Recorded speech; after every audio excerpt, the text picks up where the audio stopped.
রান্না করছি শুকনো লঙ্কা আর গোটা গরম মশলা এলাচ দারচিনি লবঙ্গ তেলেতে দিয়েছি। তেলটা গরম হওয়ার পর শুকনো লঙ্কা দিয়েছি, তার মধ্যে পেঁয়াজ দিয়েছি। এবার দিয়ে দেবো পেঁয়াজ, আদা, রসুন, টমেটো, জিরে, ধনে সব বাটা দিয়ে দেবো। কাঁচা লঙ্কার সময় বাটা আছে, বাটা মশলাটা দিয়ে দিচ্ছি। আর দেখালাম আপনাদেরকে কী কী মশলা আছে মধ্যে, মুখেই বলে দিলাম। পেঁয়াজ, আদা, রসুন, কাঁচা লঙ্কা, জিরে, ধনে পেস্ট করে দিয়েছি। হলুদ গুঁড়ো দিয়ে দিলাম পরিমাণ মতন, 1 চামচ মতন।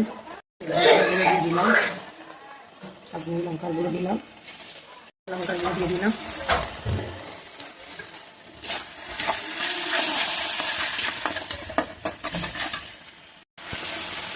এতে দিয়ে দিচ্ছি পরিমাণ মতন।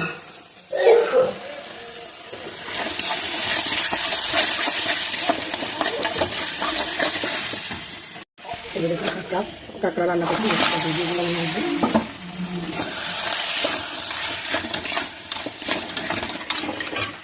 কাঁকড়া রান্না হয়ে এসছে, একদম শুকনো মাখা মাখা করবো। এইভাবে কাঁকড়া ফ্রাই করি, এটা একটা কাঁকড়ার ফ্রাই, একদম শুকনো শুকনো হবে। এই যে কাঁকড়ার ফ্রাই করলাম। আর নাতনি অনেক দিন ধরে বায়না করছে আমি কাঁকড়া খাবো, আমি কাঁকড়া খাবো। তাই ওর মা আর বাবা গিয়ে বড়ি স্টেশন থেকে গিয়ে কাঁকড়া নিয়ে এসেছে। সেই কাঁকড়া পাওয়া যায় না সহজে। যাই হোক, কাঁকড়াটা নিয়ে আসার পর কাঁকড়া ফ্রাই করলাম এইভাবে।